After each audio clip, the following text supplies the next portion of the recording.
Hello everyone, TAV public school class 4 Bhasha माधुरी chapter 3। Chapter name है अनोखा ढंग। तो ये देखिए, अब रीड कर रहे हैं, ध्यान दीजिएगा। नोखा अखली की घटना है। नोखा अखली एक जगह का नाम है। नोखा अखली की घटना है। गांधी जी शांति का प्रसार करने के लिए पैदल यात्रा कर रहे थे। वे सुबह सुबह एक गांव से निकलते और 7 बजते बजते दूसरे गांव में पहुंच जाते। वहां पहुंचकर पहले तो लिखने लिखाने का काम पूरा करते, उसके बाद स्नान करते। स्नान करते समय पैर साफ करने के लिए वह एक खुरदुरे पत्थर का उपयोग करते थे। वह पत्थर बरसों पहले मीरा बहन ने उन्हें दिया था। तब से पापू ने उसे बहुत संभाल कर रखा था। वह जहाँ भी जाते वह पत्थर उनके साथ जरूर जाता। एक गांव में गांधी जी पहुंचे। उनके स्नान की व्यवस्था करते समय मनु बहन ने देखा कि पत्थर तो वहाँ है नहीं।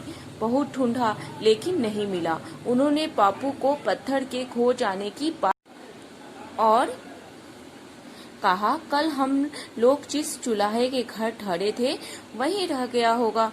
अब क्या करूं? पापू ने कुछ देर तक सोचकर कहा, तुम खुद वहां जाओ और पत्थर को ढूंढ कर ले आओ। अकेली ही जाओ। एक बार परेशानी उठाओगी तो दूसरी बार नहीं भूलोगी। अब यहाँ देखिए, नीचे शब्दार्थ कुछ दिया हुआ है 2 शब्द का। प्रसार मतलब फैलाओ और चूल्हा किसे कहते हैं? तो जो कपड़ा बुनते हैं उसे चूल्हा कहते हैं। अब आगे देखिए, मनु बहन ने पूछा, किसी स्वयं सेवक को साथ ले लूं? पापू ने कहा, क्यों? मनु चुप रह गई। यह नहीं कह सकी कि अकेले जाते डर लगता है। बात यह है कि नोआखली में नारियल और सुपारी के जंगल थे जिससे उसे डर लगता था। ये नहीं कह सकी कोई भी रास्ता भूल सकता था। जंगल में तो भाई कोई भी रास्ता भूल जाएगा। तो इसके अलावा मनु तक मात्र 15 से 16 साल की थी। अकेली कभी कहीं गई नहीं थी, लेकिन पापू के क्यों का जवाब उससे देते नहीं बना।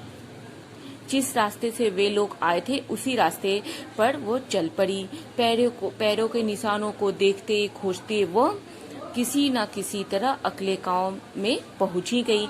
चुलाहे का घर भी मिल गया। उस घर में बुढ़िया रहती थी। उसने मनु को देखते ही पहचान लिया कि वह वही लड़की है जो पापू के साथ कल उसके घर में थी। उसने मनु को देखते घर में ठहरी थी। उसने बड़े स्नेह से मनु का स्वागत किया। एक तो पापू पर खींच, दूसरे इतना लंबा पैदल सफर। उसे मतलब पापू जी जो ऐसे अकेले जो भेज दिए थे, इस पर वो बहुत गुस्सा थी बापू से। तो गुस्सा, खींच का मतलब गुस्सा होता है कि एक तो पापू पर खींच, दूसरे इतना लंबा पैदल सफर। मनु का बुरा हाल था। उसने बुढ़िया को अपने आने का कारण बताया। बुढ़िया बेचारी को क्या पता था कि पत्थर का वह टुकड़ा इतना अनमोल है। उसने तो उसे कूड़े के साथ कहीं फेंक दिया था। दोनों मिलकर ढूंढने लगी। भाग्य की बात पत्थर मिल गया। मनु की खुशी का ठिकाना न रहा। सुबह 7:30 बजे मनु घर से निकली थी। लौटी तो 1 बज चुका था। 15 मील चलना पड़ा था। थक कर चूर हो गई थी। भूख भी बड़े जोरों से लगी थी। वह सीधे पापू के पास पहुंची और उनकी गोद में वह पत्थर डालकर रो पड़ी। ये देखिए, रो पड़ी। पापू ने प्यार से कहा, इस पत्थर के बहाने आज तेरी खूब परीक्षा हुई। जानती है, यह पत्थर 25 साल से मेरा साथी है। जेल में रहूं या महल में, यह सदा मेरे साथ रहता है। ऐसे पत्थर और मिल सकते हैं, लेकिन लापरवाही उचित नहीं है। मैं तुझे यही सिखाना चाहता था। मनु ने कहा, पापू, अगर मैंने किसी भगवान का नाम सच्चे दिल से लिया तो आज बापू ने कहा, मैं स्त्रियों को निडर बनाना चाहता हूँ।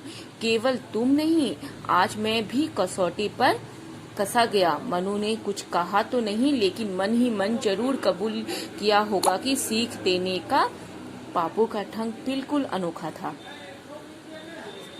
और इसे कहानी को लिखने वाले हैं उमा शंकर जोशी जी। और यहाँ पे कुछ शब्दार्थ है। खींच, जिसका मतलब हम आपको समझा दिए थे पहले ही, मतलब गुस्सा करना, झुंझलाहट करना। अनमोल का मतलब अमूल्य, और कसौटी मतलब परीक्षा और परख।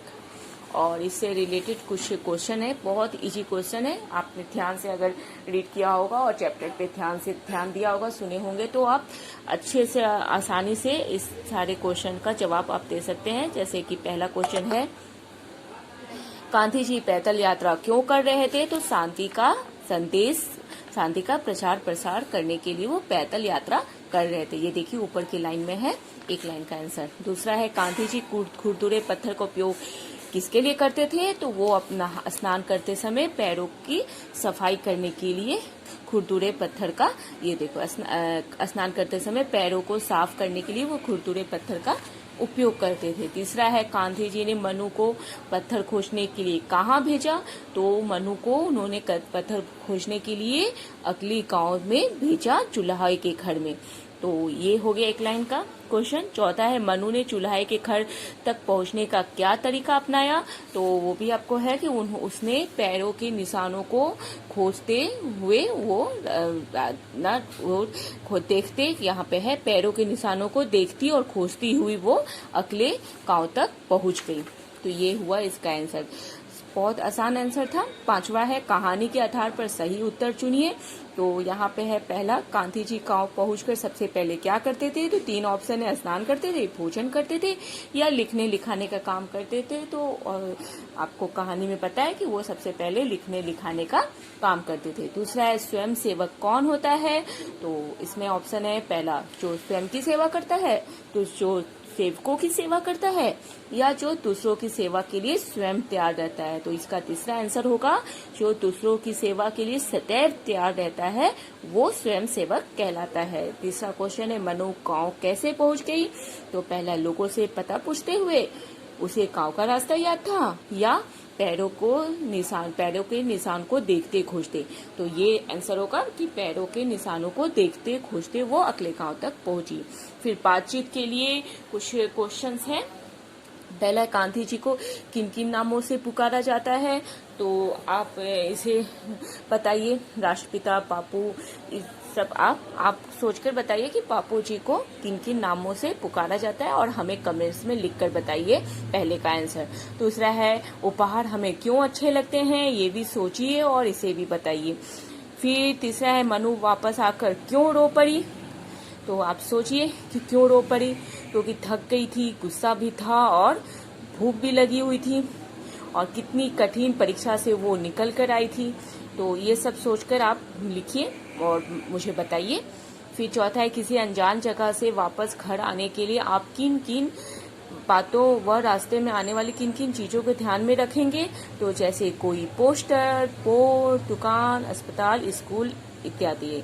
तो आप ये तो हम लोगों के लिए बहुत जरूरी है कि अगर हम कोई भी अगर अनजान जगह जाते हैं तो उस जगह आप हमेशा ध्यान रखिए कि उस जगह जाने के दरमियान रास्ते में जो चीज मेन पड़ता है, चाहे वो स्कूल हो, दुकान हो, कोई पोस्टर हो, कोई पेड़ पौधा हो, या कोई भी घर हो, आप उन सब चीजों को देखिए। उस पर लिखे हुए बोर्ड पर लिखे हुए नामों को पढ़िए, दुकान, अस्पताल, और नामों को आप पढ़िए और उसे रीड करते हुए और रास्ते के हर चीजों को याद करते हुए ही आप किसी भी अनजान जगह जाइए, ताकि अगर किसी भी कारण से अगर आप रास्ता भटक जाते हैं या रास्ता भूल जाते हैं तो आप उन्हीं चीजों को फिर से याद करते हुए और उसी रास्ते को सारी चीजों को देखते हुए आप फिर से अपनी जगह पहुंच सकते हैं। फिर है आपकी कल्पना के लिए कुछ सोच से संबंधित कुछ क्वेश्चन है, जिसका आंसर आप अपनी कल्पना और अपने सोच के अनुसार दीजिए। तो पहला है, इतनी दूर जाने के बाद भी मनु को अगर पत्थर ना मिलता तो क्या होता? तो ये सोचकर इसका आंसर आप दीजिए और हमें कमेंट्स में बता भी सकते हैं। दूसरा, बापू ने अगर किसी को मनु के साथ भेज दिया होता तो क्या इतनी परेशानी होती? अगर नहीं होती तो होती या नहीं होती तो क्यों? इसका भी कारण आप बताइए। तो आप ये सोच कर लिखिए। तीसरा, अगर मनु रास्ता भटक जाती तो क्या होता? ये भी सोचिए और बताइए। फिर है आपकी बात गांधी जी को अपने खुरदुरे पत्थर से बहुत लगाव था। आप अपनी किन्हीं 4 चीजों के बारे में लिखिए जो आपकी किसी प्रिय व्यक्ति ने आपको दी हो और आपने उन्हें संभाल कर रखा हो। ऐसा कुछ ना कुछ तो आप लोगों के साथ होगा जो कोई चीज आपको कोई दिए हों, चाहे आपके रिलेटिव्स हों, आपके फ्रेंड्स हों, आपके घर के लोग हों, आपके माता पिता हो, भाई बहन हो, कोई भी गिफ्ट, ऐसा कोई चीज हो जो आपको बहुत अच्छा लगता हो और उसे आपने अब तक संभाल कर रखा हो, तो उसके आप यहाँ नाम लिख सकते हैं। किसी 4 चीजों के नाम लिखना है, उसे देने वाले 4 व्यक्तियों के नाम लिखने हैं और वो चीज आपको क्यों इतनी पसंद है, किस लिए आप उसने उसे अभी तक इतना संभाल के रखा है, तो उससे रिलेटेड चीज आप यहाँ पर लिख सकते हैं। फिर भाषा की बात, दिए गए शब्दों के अन्य नाम चुनकर लिखिए। तो यहाँ पर आपको पर्यायवाची नाम लिखना है, स्कूल, पिता और रात। तो स्कूल का आप पर्यायवाची 2 शब्द लिखिए। यहाँ पर एग्जाम्पल भी दिया है, यहाँ एग्जाम्पल दिया हुआ है, आप एग्जाम्पल में से ढूंढकर और यहाँ पर सभी का पर्यायवाची नाम लिखिए। और आगे देखिए, दूसरा है दिए गए जोड़े वाले शब्द से वाक्य बनाइए। तो यहाँ 3 जोड़ा है, सुबह सुबह, बजते बजते, लिखने लिखाने। तो आप इससे रिलेटेड एक एक लाइन का शब्द बनाइए। जैसे सुबह सुबह, तो आप इस पर एक एग्जाम्पल आपको दे देते हैं। जैसे सुबह सुबह मैं सैर पे जाता हूँ, या सुबह सुबह मैं उठकर ब्रश करता हूँ। ऐसे आप कुछ भी बना के लिख सकते हैं। दूसरा बजते बजते और लिखने लिखाने से रिलेटेड चीज आप खुद से सोचिए और इससे एक वर्ड आप बनाइए और आप चाहे तो इसे कमेंट्स में लिखकर आप हमें बता भी सकते हैं कि आपने क्या बनाया। और यहाँ जीवन मूल्य से संबंधित क्वेश्चन है। ये गांधी जी के 3 बंदर हैं।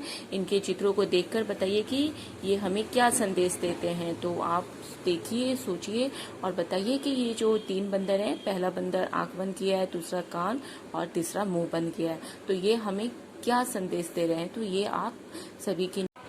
आप सभी के फिगर के नीचे लिखिए कि तीनों क्या कर रहे हैं और क्या संदेश दे रहे हैं।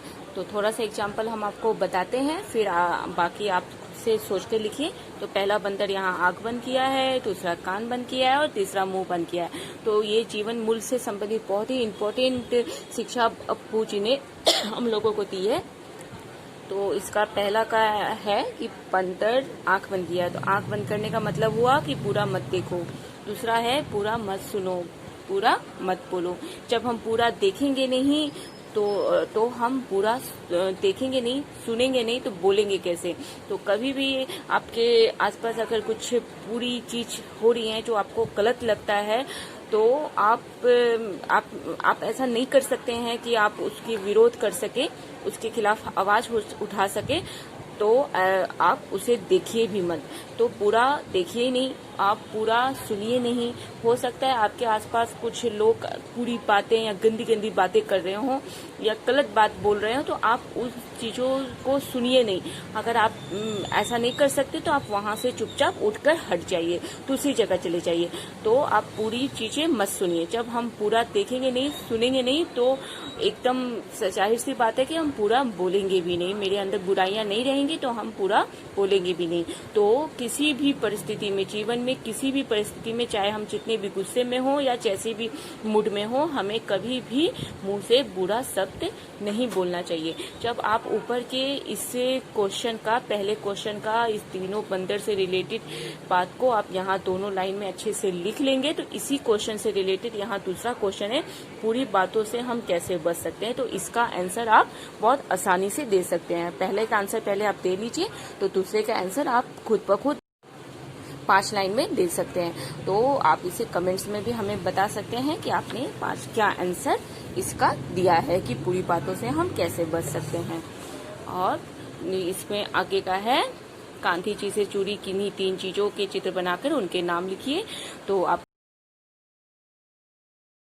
गांधी जी से रिलेटेड आप यहाँ 3 चित्र बनाइए। तो यहाँ जैसे बना हुआ है, गांधी जी की लाठी है, उनका चश्मा है, चरखा है और उनका पत्थर है। तो आप भी इसी तरीके से 3 चित्र बनाइए, उसमें कलर भरिए और अब हो गया ये चैप्टर पूरा कंप्लीट। आगे दूसरा चैप्टर स्टार्ट होता है मित्रता। तो इसकी वीडियो हम अलग से बनाएंगे, तो इसलिए आप मेरे चैनल को सब्सक्राइब जरूर कर लीजिए, क्योंकि जैसे ही हम वीडियो बनाएंगे तो आपका नोटिफिकेशन आपके चैनल, आपके फ़ोन पर तुरंत आ जाएगा और आप भी उसे देख लीजिएगा।